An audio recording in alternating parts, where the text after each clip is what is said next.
Justin, for that very fulsome introduction. You guys all know my vibe now, so if you have any questions or want to have a conversation when we're done, please do ask. I'd be happy to discuss what it's like to live overseas in any of those places, or study abroad, or human rights work, or any other work, or just life, what it's like to have a spouse and a child overseas, anything at all. I did prepare some remarks, but I hope that we can make this kind of a conversation when I finish. And rather than bore you with foreign policy detail or anything that's in the news, I thought that I would talk about my journey, and particularly I think at the moment that you all are in your lives, at the age that you are at. I made some really profound changes in my life, and it's a deeply personal journey, so I hope that you find a little more value in that. So it's an honor to be here, and thanks to the Young Catholic Professionals. It was April 25th, 2015. I was on a hike in the foothills of the Himalayan mountains, about an hour outside Kathmandu in Nepal. Suddenly, the ground literally turned to ocean waves. I heard the prolonged sound of thunder, and I fell to my hands and knees. I watched in horror as an 8.1 magnitude earthquake triggered a landslide that engulfed a village and the homes below. An eerie moment of quiet assessment followed. In that moment, I knew something had shifted, had changed. I knew I probably had PTSD, but not just for the Nepali people, and not just the Earth's tectonic plates. Something shifted for me. Life is full of these moments. Not necessarily an earthquake, but the moment of shift, of change, of transform. These are the moments where we face the prospect of change, and I'd like to talk to you about those moments today and how we can use them in our lives. So I've been reflecting in preparation to be here today, and just, as a human being, I think we all should reflect on our personal and professional journey and the choices that we've made along the way to ensure that our professional self is a reflection of the contribution that you want to make in the world. So for me, the most salient aspect of the intersection of the Catholic faith and my professional life is the constant and enduring effort to weave together social justice, servant leadership, those things that underpin Catholicism, and how I live out my professional calling. So there's an author, her name is Elle Luna, and she has this great article called The Crossroads of Should and Must. She says there are two paths in life, should and must. We arrive at this crossroads over and over, maybe every day. Should is how others want you to show up in the world. How we're supposed to think, what we ought to say, what we should or shouldn't do. It's that huge array of expectations that others put on you and society puts on to you, layer upon layer. And when we choose should, the risk is low, right? We're conforming, we're doing what we ought to do, and the risk is small. It's right there for us. Must is different. Must is who we are. Must is what we believe in. Must is what we do when we're alone with our truest version of ourselves. It's our authentic self. It's our instincts, it's our longings, it's the things and the places and the ideas that we burn for. It's the intuition that swells up somewhere deep inside. It happens when we stop conforming to others' ideals and we create our own authentic path. When we choose must, we're no longer looking for inspiration out there. We're turning inward and we're listening to that calling. It's the reason why Van Gogh painted his entire life, right? And he never got any public recognition or like $1 for it. He was following his must. So I want to tell you about my journey from should to must. I've always felt a strong connection to the cause of morality and social justice that underpin the Catholic faith. Servant leadership and the importance of finding my authentic, meaningful vocation. But I'm going to give you the cold, hard truth. when I was 29, 30, I lost sight of it. I took work that appealed really only to my pocketbook rather than my conscience. And it was about 2009 when I felt myself totally ripping apart at the seams. I was out of law school, I was working for a large law firm, and that might be the right path for some. It wasn't for me at the time, and I totally knew it. I knew it. I was deeply unhappy. I surrendered to what I thought were the expectations of society, and those of you in law school or who graduated law school know about the on-campus interview process. It just sort of spirals, and that paycheck is so big, and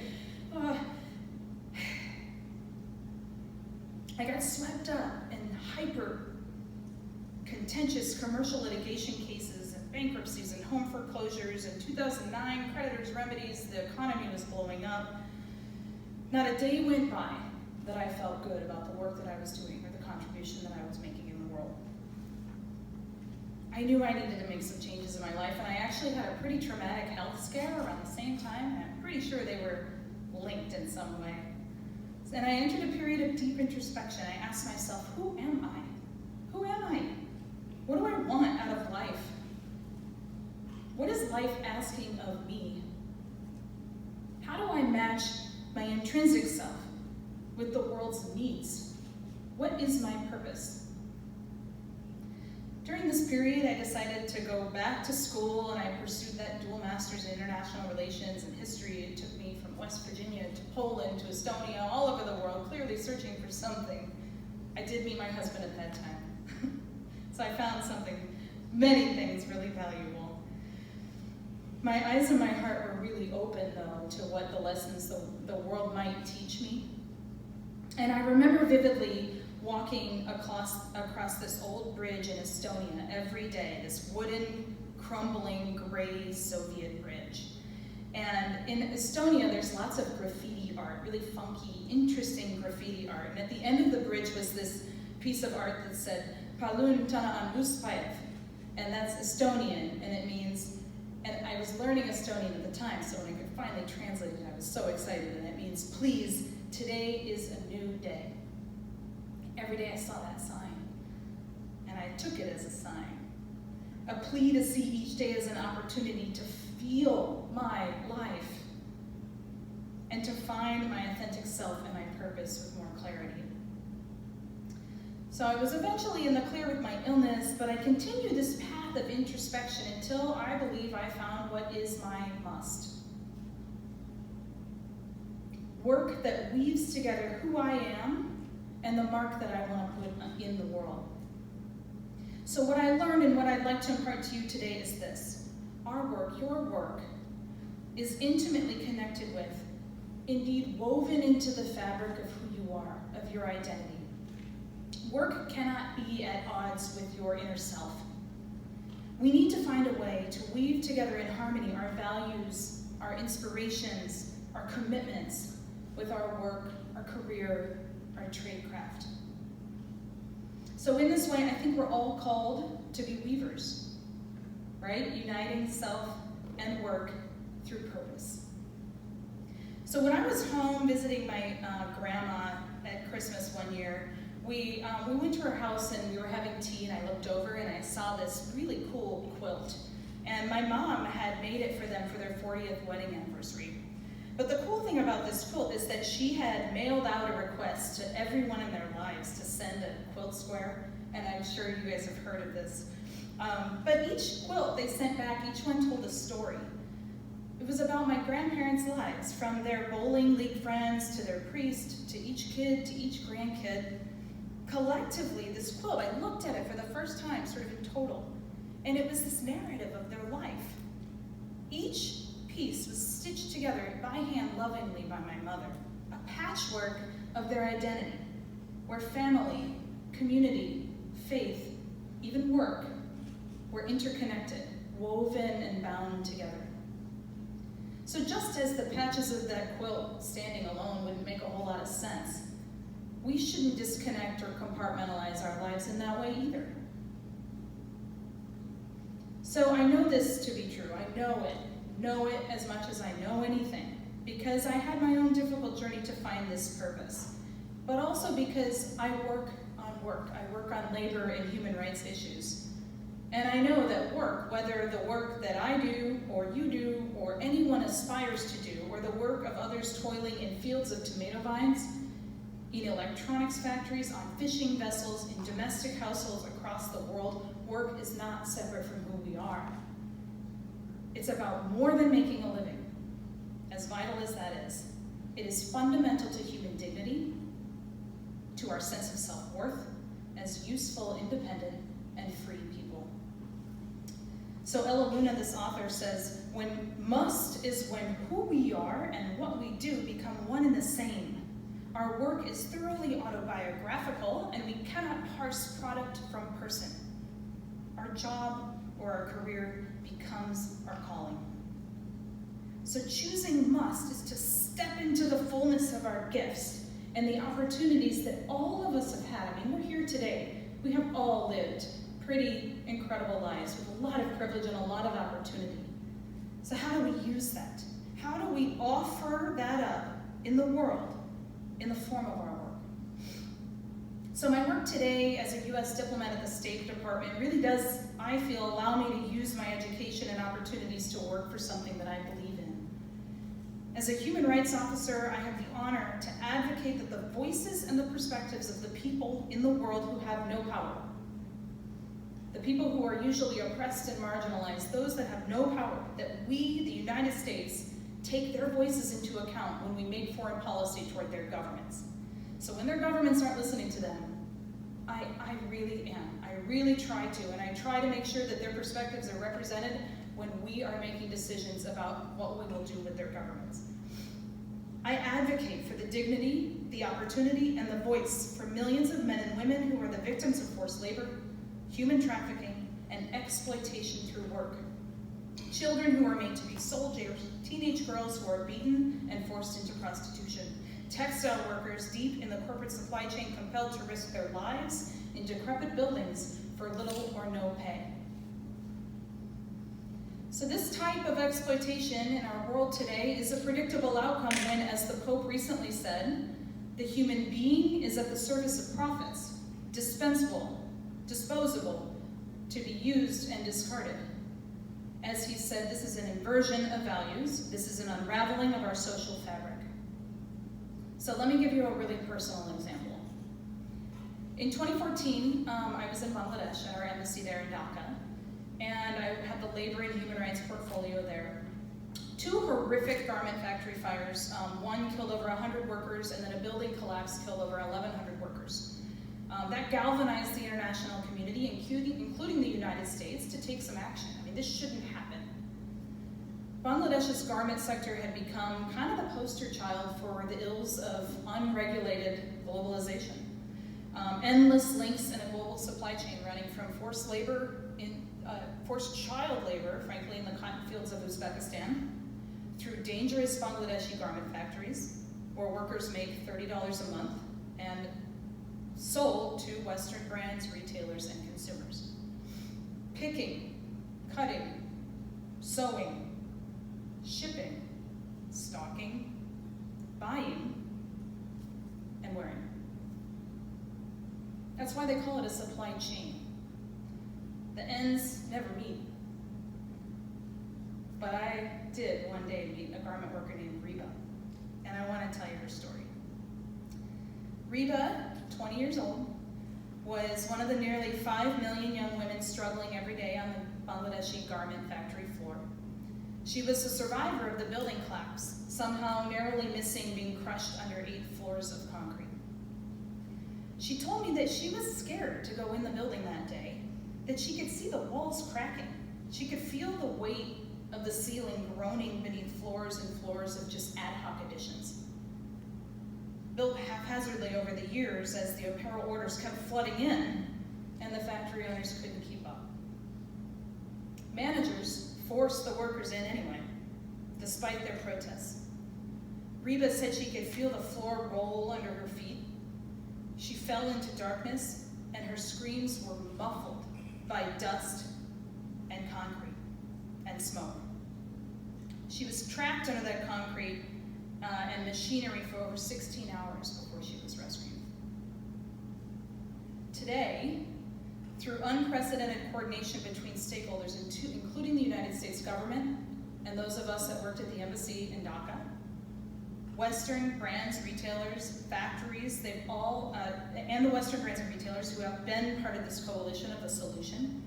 Thousands of factories today have been inspected for fire and structural safety. And we know that over 4,500 factories are free of these sort of cracks in the walls and these sorts of structural conditions that might result in catastrophic conditions like we saw. But that's the Band-Aid, right? We've got a long way to go before Reba is empowered to stand up for her rights, before that factory owner listens to her voice and doesn't make her go into that factory, before those of us who are sitting at the tables at the UN and the conversations on the global scale truly, truly have her perspectives in mind.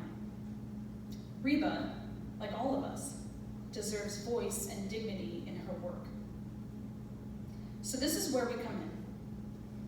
When I think about the world's most difficult problems to solve, this really isn't one of them. We know what needs to be done. The Pope said it. We just have to put human beings back at the center of things.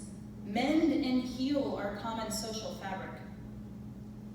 So I challenge you, when you're thinking about your must, and I hope the wheels are turning a little bit, maybe you know your must, maybe you're well on the way, maybe you have many musts. But I've got a few ideas, at least where my must headed, and I think the world could use some more musts in this direction. Turn your career into a calling and be an instrument for your purpose. If you don't know your purpose yet, make your purpose to find your purpose. But in the meantime, here are the ideas. Let your calling reflect our common humanity, dignity, and advocate for shared prosperity, not just for the few at the top, but for the many. Let your calling fight for injustice and inequality. Get smart on economics. Help the little guy preserve his dignity, or her dignity, in the face of growing inequality. Let your calling alter the status quo of power dynamics. Whether it's, which in Haiti and in some places where I've worked, whether it's a dictator or a political movement with a stake in preserving their own power, or a shareholder profits model that incentivizes sweatshops and golden parachutes, or a tax and investment system that ensures rich get richer and social mobility fade into memory. Find your purpose, find your must, whatever that may be. In your journey to fulfill this purpose, you will no doubt fail from time to time. It's a part of life. We all do. But when you succeed, even once, you will bring the world a little closer to the world that we all hope it will become. So on my last day in Bangladesh, I met with a group of women workers, including Reba and one of our non-governmental organization partners. They presented me with this beautiful quilt, and it was hand-stitched, and it was the traditional Bangladeshi style. They stitch by stitch have depictions of their daily life of like fish and rice and work, and it's little whisperings of their identity that are lovingly sewn into these quilts. And it just took me aback because it reminded me of that quilt that my mother made for my grandmother, weaving together those two aspects of my own life. So here's a few observations and questions I want to pose to you to conclude. Before making an excuse that money or schedules or whatever else is preventing you from taking the leap, look inside and acknowledge what really holds us back from pursuing our calling. It's something deeper, and it's something super valid. Must comes from somewhere deep inside. Should comes from something external, but it's equally important and powerful. Should comes from a place that we call home, a place that we love, and I've never felt that more than ever being back here at Gross High, where I went to high school, and in Nebraska, where I'm from. The people that we love, the world that we've created, the places and things that define us, that's where should comes from, and that's not a bad place. It's not. And when we perceive ourselves going against that world that we know and we understand and it's comfortable, it's terrifying. I mean, that out there, beyond what we know, that's where abandonment and failure and humiliation live. And it's terrifying. But should and must don't have to be inconsistent. And they don't have to be mutually exclusive. You can have both. When who we are and what we do are the same, we are in the world of must. When we choose must, what we create is ourselves. It's a body of work. When we make something because we must, not just because we can, it's the difference between disposable things like fast fashion, things that last a few years, and the life-affirming movements that sustain generations. So here are the questions. I got 4 questions and observations. Answer them in your own head, or answer them in our discussion when we're done. Number 1, this is your life, yours. Find your purpose, nobody else's. Manifest your originality, your truth. Will you refuse to let the external world set your path and overcome the temptation to invent obstacles to your dream? Number 2, you are responsible for the talent and opportunity that has been entrusted to you. And in my brief conversations out there, there is a lot of talent in this room. Make contributions you can be proud of. Have an unfakeable inner virtue, built by purpose, and decenter yourself so you can be at its service. Will you transform your talents and opportunities into serving your purpose and improving the lives of others?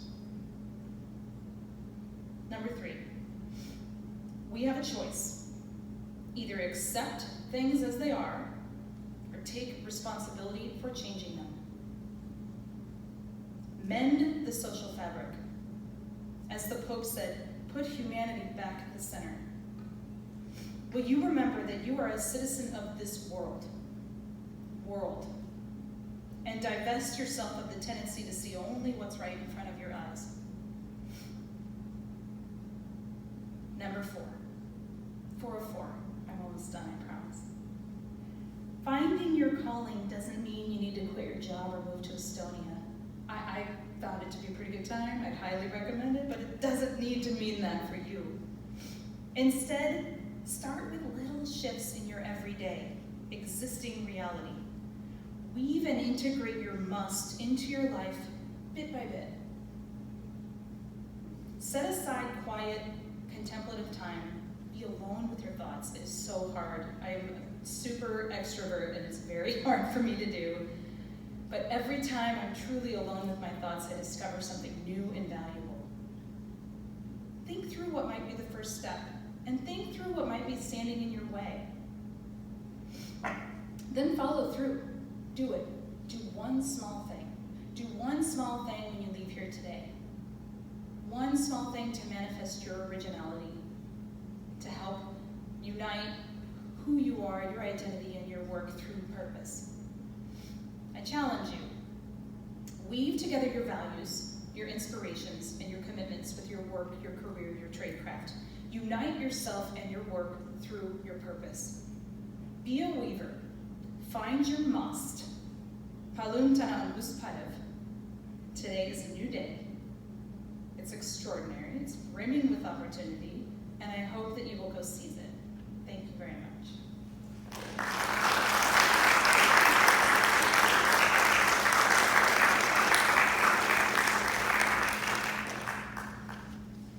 So, anybody have any thoughts or questions for me? Are you thinking about your must? It's hard, it's really hard.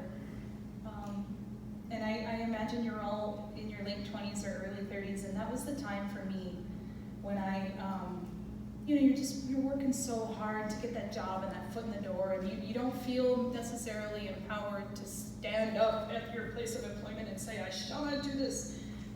So maybe it looks a little bit different for you. But I hope that every day you do kind of remember and look for that little seed in there and never let it go out. Fan it. Yes.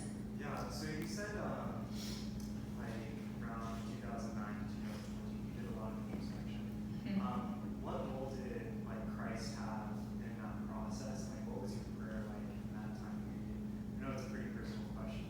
It is. So I've had ups and downs in my faith, I think, like most people, especially young professionals, where I found myself working 80-hour weeks and just a slave to my employer and deeply unhappy. And it took a lot of finding a quiet moment.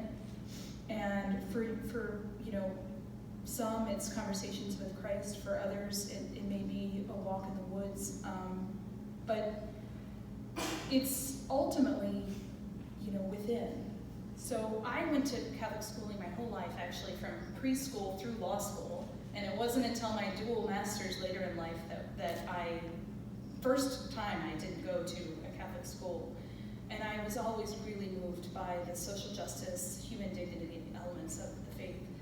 And the more I found, the more that I connected with that, the deeper my faith became. So I feel like sometimes it's missing for you when you're missing that must, if that makes sense. If you believe that your gifts, your talents, your opportunities come from something bigger, that they come from, and you can find them through faith.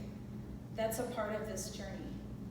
So it became more and more important as I found the time to step out of the hamster wheel, I called it. It just felt like I was running on a road to nowhere. I made great money. Turns out that didn't really do it for me.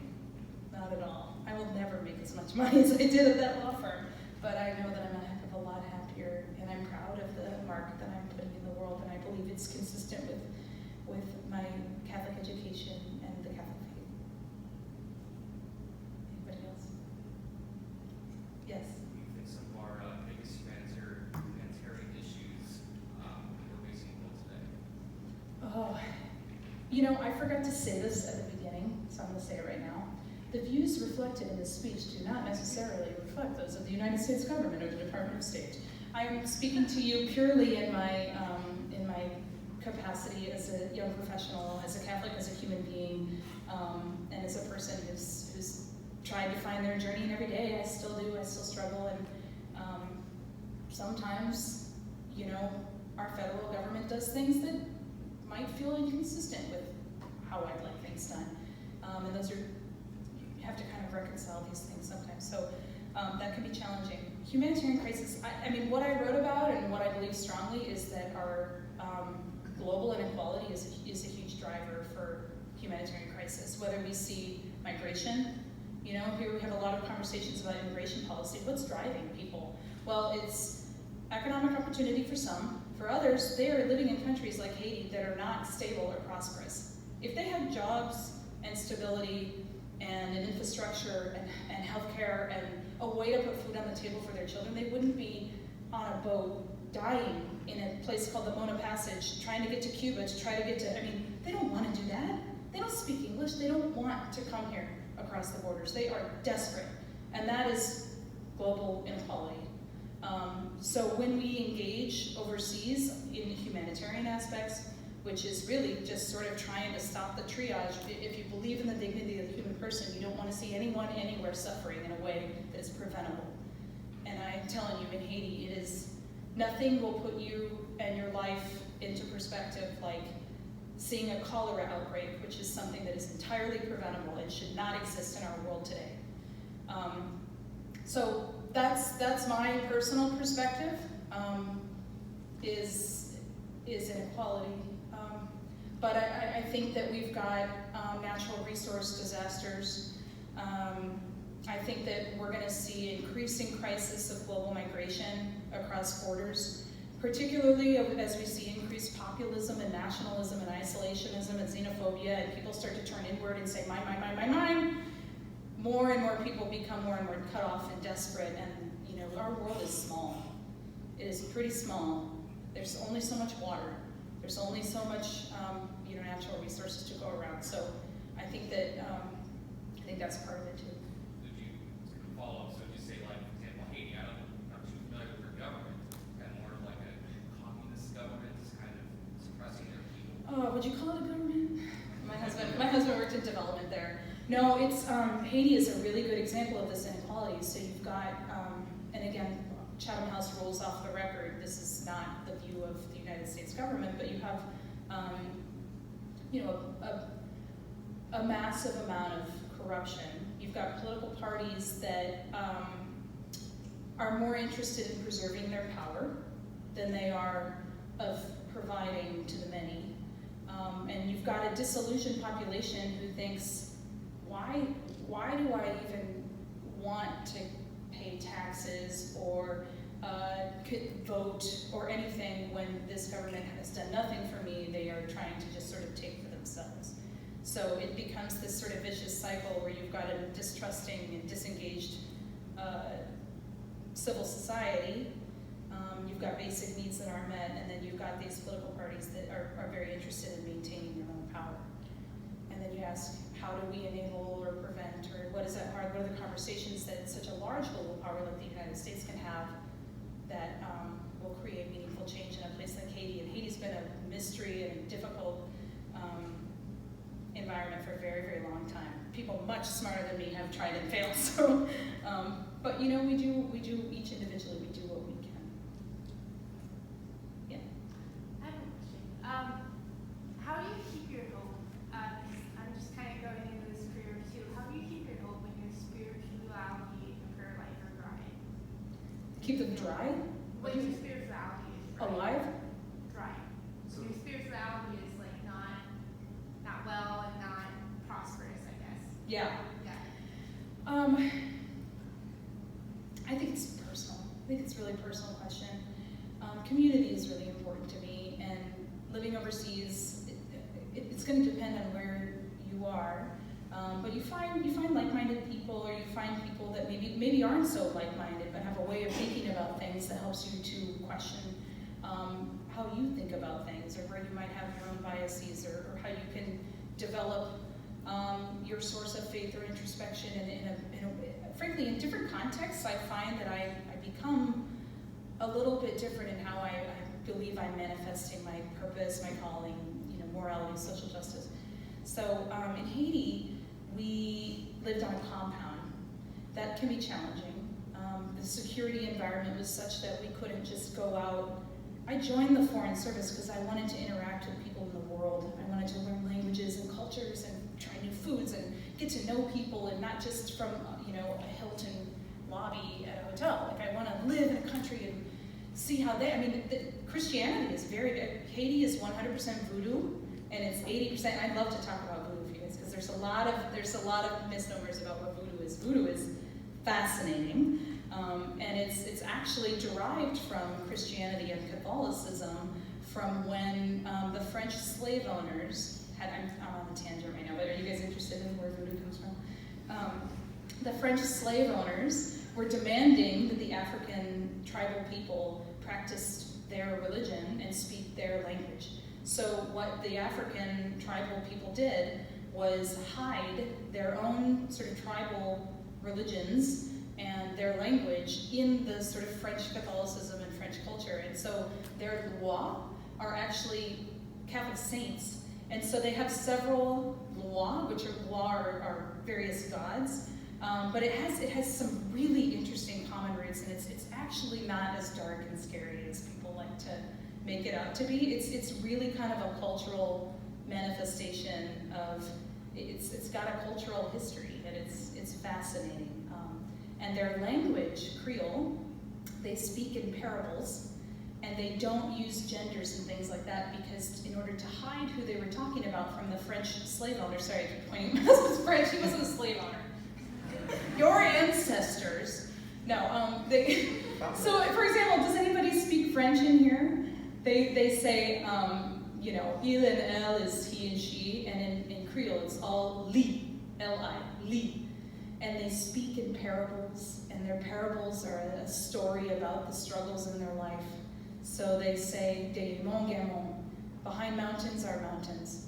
They say, sac vide pas qu'un pot, like means an empty sack can't stand up. Or an empty sack falls down, right? Mais on pile chai palu, many hands and the load is not heavy. And this is how they speak all day. And it's all about community and love and gratitude. And these are people that have nothing. So if you ask how I see my faith play out, it's in working and living among people that have, embody what it means, the dignity of the human person, when they really have so little, and they're just so incredible, so incredible. If you have a chance to go to Haiti, go, but not right now because it's dangerous, but when it's not, when the State Department gives a travel advisory that says that it advises travel, go. Talk to me first, though, I'll tell you where to go. Yeah. So you mentioned, if I can get a little political for a second, so you mentioned rise of nationalism and so forth in the world today. And as somebody listening to you has a very strong sense of the human community and the moral demands, right, that makes us as people in other countries. What do you think the balance needs to look like, I guess, between those moral demands that belong to the nations and the right of countries to govern themselves and to determine what happens within their own borders? What do you think that is to look like? That's a great question. That's profound. So my mandate as a U.S. diplomat is to promote U.S. government interests and values. Interests and values. Interests mean, in this context, mean Walmart's interest to have a global supply chain that will minimize the cost to them so they can maximize shareholder profits. There is a balance, there's a point. There's a point where global responsibility ensures that we don't destroy our environment in the process and that people don't get killed in the process. You can do that and be profitable. You can have visibility down your supply chain, and in fact, it's gonna result in more productivity, happier employees who don't go dying and who, environments that stick around and aren't toxic because we are responsible, and we are then creating a more sustainable future and frankly, greater profits down the road. So often, making the business case, which is kind of the hot thing to do right now in foreign policy, and when typically with sort of more nationalistic governments, you are talking about how does this benefit you? How does this benefit you, Poland? Well, Poland, if Haiti becomes prosperous, they're going to be able to trade sugarcane with you, and you don't grow sugarcane. And so this is going to benefit you, and you're going to be able to export your pierogies. They're really good. Right? So it's about reframing the conversation in a way that's going to make sense to that interlocutor. And I like to sort of still add in, the human dignity aspect. Well, not only is it kind of the right thing to do, to make sure that your factory is not going to fall down on someone's head, but it's going to make you more money. And it's going to stick around longer, and you're going to increase trade, and so that's what diplomats do, right? We talk, and this is a good plug for everyone knows that whenever I give this talk called the Hometown Diplomats to classrooms full of people, I ask, does anybody know what the State Department does, or what does a diplomat do? And a lot of people don't know; they don't really get it. Part of that is a public relations issue. I think we have a lot of explaining to do to the American people about why it's important to engage in the diplomatic sphere. But we're the other side of the military, right? So the Department of Defense, that gets, 40% of our budget, the State Department, which are conversations and negotiations that once those break down, that's when we use the bullets, right? We don't have the same budget. So I think reframing the conversation so that people understand the importance of having conversations and negotiations before we ever resort to threats of violence. Stick and carrot, we need them both there. But they're two sides of a coin. And yeah, so if anybody asks you guys about what the State Department does, what diplomats do, tell them how important that role is. Especially if you, which again I believe is consistent with Catholic social teaching and others, if you believe that something like violence and war should always be a last resort.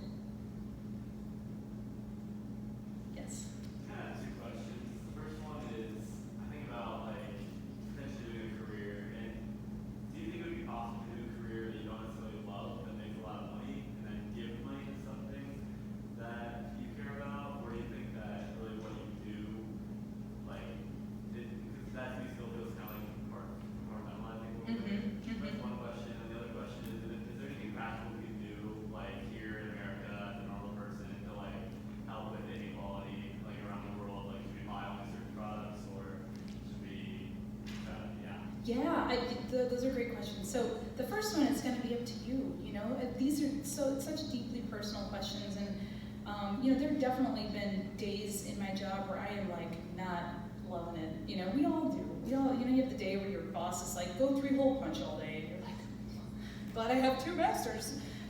Or you know, or the day that you're asked to do something that you're just like, I was adjudicating visas, and I had to make a lot of really hard. So frankly, Haitians do not get issued tourist visas to come to the United States very often. And the reason is because very often they don't return because the conditions in their country are difficult. Every one of those questions, every one of those adjudications broke my heart. I wanted to be like, yes, you can come and you're gonna love it, let's go. But I'm applying a lot of the facts, and we know what the statistics are, and so I didn't have them, and I had like people literally sell their last chicken to pay the $160 fee to come in and see me for 30 seconds and have me tell them no. And it felt awful. And that is economic inequality. Why am I standing on this side of the glass and you're standing on that side of the glass? Why were you born there and I was born here? Why did you have to sell your last chicken and throw yourself on the floor because you were utterly devastated? And it's just another day's work for me. I mean, it's hard. And so no, not every single day am I manifesting my must, but I try to every day think about it and to have that moment of introspection and to make sure that I'm on the right track. And there are red lines. If I hit a red line and it's like, this is so inconsistent with who I am and what I believe, I will not do that thing. I will not push that policy. I will not work to implement that thing that I find to be reprehensible or wrong or totally inconsistent with who I am. And I've done it before, and I'll do it again. Because I'm gonna go out of this world someday proud of the contributions that I made, at least know that I tried. So if giving money to a charity does it for you, then it does it for you. I'm willing to bet it won't be enough. I'm willing to bet that, serve on the board of directors of that charity. Write letters to the charity to ask them to do things in a way that would be really cool, that would help people or resolve inequality. It doesn't have to be quit your job and move around the world, but you can do that too. Yeah, I don't know if that answers your. Oh, what was the second one? Well, the second one was, is there anything practical you do to just help with inequality? Oh yeah, I just should have left that one sitting there. Yeah, so I'm a big fan of ethical investing, of ethical consumerism. Particularly, fast fashion has because I really did see the direct consequences of the $2 t-shirt. I mean, you pay $5 for Starbucks, but you're gonna pay $2 for a t-shirt. Why not pay $10 for a t-shirt and make sure that Reba, has a toilet in her factory? So, and there are some really good brands and retailers, and some of them that were involved in this have great, like Patagonia, there's some great companies out there that are really doing the right thing. And actually, I do think that if I ever moved my career around, I would seek to maybe go in-house at a company that I believe in and work in their responsible business conduct area and kind of weave together my prior life as a corporate attorney and my work as a human rights advocate in a way that I think could have meaningful impact. So still wheels are turning. Yes? On that note of consumerism, do you know of any resources? I'm thinking of kind of like a watchdog of like the products we consume that we kind of just like check to see or they just actually are ethical? Yeah, so there's a whole bunch of non-governmental organizations out there that are even coalitions. One is called the Ethical Trading Initiative, ETI. So the guiding principles, and this kind of goes to your question about sovereignty of individual nations. So I don't know if anybody's studied or interested in international law, but the United Nations has, there's bodies of international law that in theory sort of govern what nations do. My husband could speak more about this, he's an expert in it, but it's all sort of voluntary. So the UN has UN guiding principles on business and human rights, it's called. And those are an aspirational set of guidelines that involve civil society and workers, unions, corporations, and governments. So we consider that to be kind of the tripartite stakeholder group when we talk about ethical consumerism, or really environmental issues kind of are together in that. So if you Google UN Guiding Principles on Business and Human Rights, there will be tons and tons of examples of non-NGO or non-governmental organizations and others that are really engaged on these issues and seeking to do the right thing. Coca-Cola actually we used as a good example.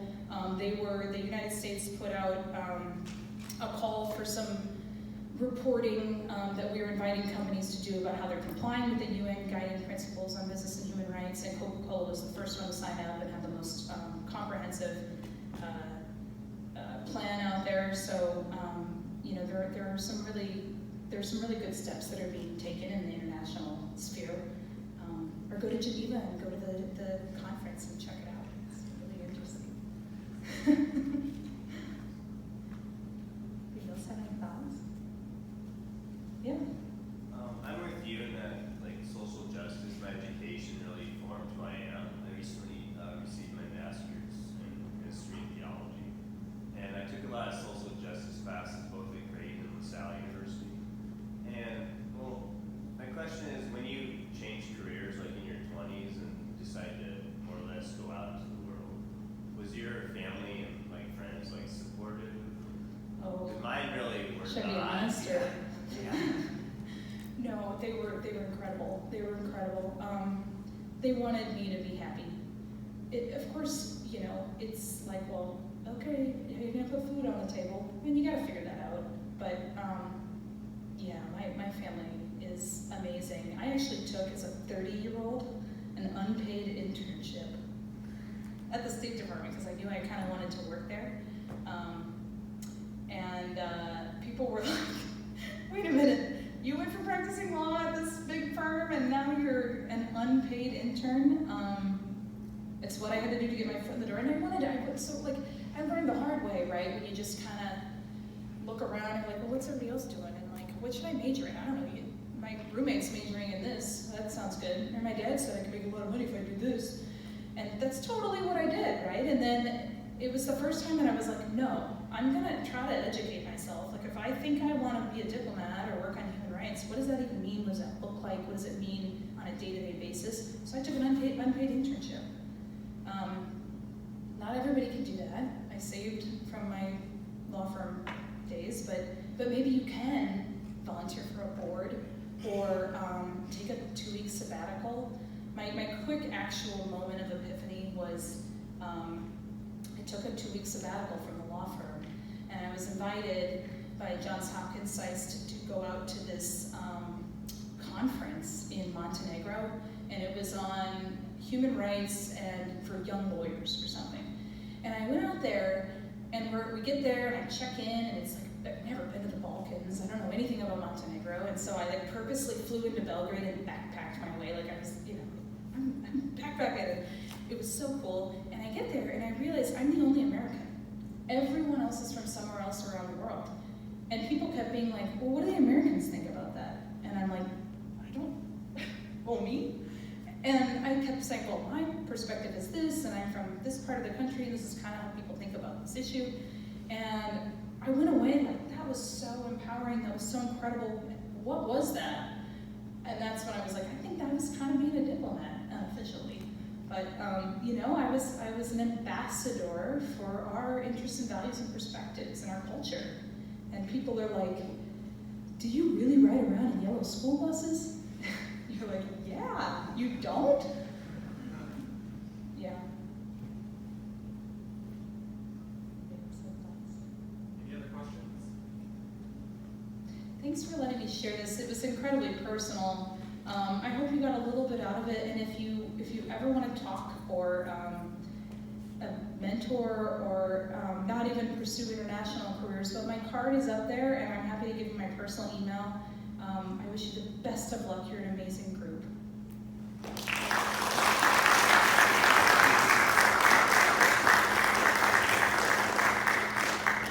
Well, thank you so much, Jessica. You offered a lot of words of wisdom, not only personally, but professionally as well, so we really appreciate it. And I did miss in her long bio that she speaks or knows several languages, so I just wanted to note those now. Because it's incredibly, it's astonishing, because I only know like a sliver of Spanish, and that's like way more than I thought that I needed to know. But she knows French, Italian, Creole, Spanish, Polish, and Estonian. So that's incredible. Let's give her another round of applause.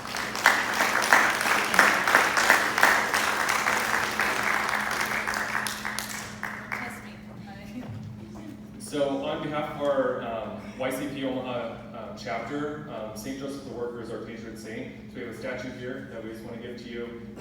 Hopefully it fits in your luggage as you travel back to Washington, D.C., but put this in your office or your home, and remember us and pray for us as well.